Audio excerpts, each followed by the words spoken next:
Narrator जोश भरी आवाज में। अगर आप सोचते हैं कि बॉलीवुड में कॉमेडी खत्म हो गई है तो रुकिए, क्योंकि हाउसफुल 5 आ गई है। 5 गुना हंसी, 5 गुना कंफ्यूजन और एक ऐसी मर्डर मिस्ट्री जो आपको हंसते हंसते सोचने पर मजबूर कर देगी। तो बैठ जाइए, क्योंकि आज हम आपको बताएंगे पूरी फिल्म की कहानी। हाउसफुल 5 हिंदी में शुरुआत से लेकर क्लाइमैक्स तक सब कुछ मिलेगा, सस्पेंस भी और सॉल्यूशन भी। पार्ट 1, सेटअप और मौत। नैरेटर। फिल्म की शुरुआत होती है एक लग्जरी क्रूज शिप पर जो अरब सागर में तैर रहा है। यहाँ जश्न हो रहा है। रंजीत डोबरियाल, जो 100 साल के एक बहुत अमीर आदमी हैं, उनका जन्मदिन मनाया जा रहा है। लेकिन जैसे ही बर्थडे केक काटने का समय आता है, धमाकेदार ट्विस्ट। रंजीत को हार्ट अटैक आता है और वो वहीं मर जाते हैं। अब पार्टी मातम में बदल जाती है। पार्ट 2, वसीयत और 3 जॉली। अगले दिन एक महिला वकील आती है, लूसी, जो रंजीत की वसीयत पढ़ती है। वसीयत में लिखा है, मेरी पूरी संपत्ति मेरे बेटे जॉली को दी जाती है।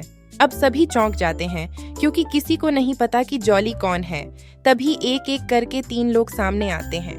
जूलियस, अक्षय कुमार, मजाकिया, चालाक और थोड़ा चोर टाइप जलबुद्दीन, रितेश देशमुख, भोला भाला पर स्मार्ट जलभूषण, अभिषेक बच्चन, शातिर और संदेहास्पद।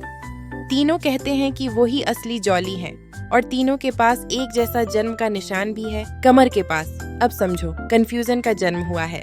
पार्ट 3, डीएनए टेस्ट और मर्डर। वकील कहती है, अब असली जॉली पता करने के लिए डीएनए टेस्ट किया जाएगा। लेकिन कहानी यहाँ भी सीधी नहीं चलती। जिस डॉक्टर को डीएनए टेस्ट करना था, अगली सुबह मरा हुआ मिलता है और सब लोग कहते हैं, हमें कुछ याद नहीं। क्यों? क्योंकि पार्टी में सबको दिया गया था नशीला पेय। किसी ने जानबूझकर सबको बेहोश किया। अब तो मामला और उलझ गया। पार्ट 4, फर्जी पुलिस और इंटरपोल। तभी आते हैं बाबा संजय दत्त और भिद्दू जैकी श्रॉफ, जो खुद को पुलिस वाले बताते हैं, पर असल में वो फर्जी पुलिस वाले और ठग होते हैं। वो सबको उलझा देते हैं, कभी किसी को पकड़ते हैं, कभी खुद डर के भाग जाते हैं। फिर आता है असली हीरो, इंटरपोल अफसर धगड़ू, जो सच में केस को सुलझाने लगता है। अब धगड़ू की पूछताछ में धीरे धीरे सबके चेहरे से नकाब उतरने लगते हैं। पार्ट 5, शक, सस्पेंस और हिंट्स। इंटरपोल को शक है जूलियस पे, क्योंकि वो सबसे ज्यादा तेज है, जलभूषण पे, क्योंकि वो अक्सर गुस्से में रहता है, और लूसी वकील पे भी, क्योंकि वो बहुत कुछ जानती है। धीरे धीरे रंजीत की पुरानी फाइलें खुलती हैं और पता चलता है कि किसी ने जायदाद हड़पने की बड़ी साजिश रची थी। पार्ट 6, 2 एंडिंग, ए और बी वर्जन। यहाँ फिल्म देती है एक अनोखा सरप्राइज, 2 अलग एंडिंग्स, ए वर्जन और बी वर्जन।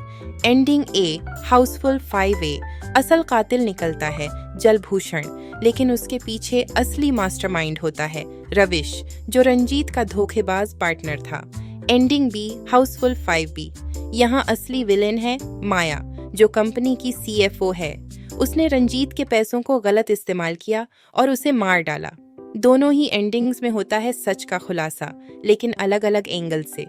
पार्ट 7, असली जॉली और हाउसफुल एंडिंग। अब आता है असली जॉली, जलाल, जो पूरी तरह ईमानदार है। वो कहता है, मुझे जायदाद नहीं चाहिए, सबको खुशी चाहिए, घर चाहिए, हाउसफुल चाहिए। वो सबको माफ कर देता है। तीनों नकली जॉली को जेल नहीं होती, बल्कि वो अपनी लाइफ सुधारने का वादा करते हैं। आउटरो, सभी की शादी और मस्ती। अंत में होता है एक भव्य सीन शादी का। सबकी शादियां होती हैं, म्यूजिक चलता है, सब डांस करते हैं और फिल्म के टाइटल की तरह सब कुछ हो जाता है। Housefull, ending lines, CTA। Narrator. तो दोस्तों, कैसी लगी आपको हाउसफुल 5 की ये हंसी और मर्डर से भरी यात्रा? क्या आपने ऐसा ट्विस्ट पहले देखा है? कमेंट में बताइए आपको कौन सा वर्जन ज्यादा पसंद आया, ए या बी। अगर वीडियो पसंद आया हो तो लाइक करो, शेयर करो और चैनल को सब्सक्राइब करना ना भूलो। फिर मिलेंगे एक नई फिल्म के साथ। तब तक के लिए हंसते रहो, मुस्कुराते रहो।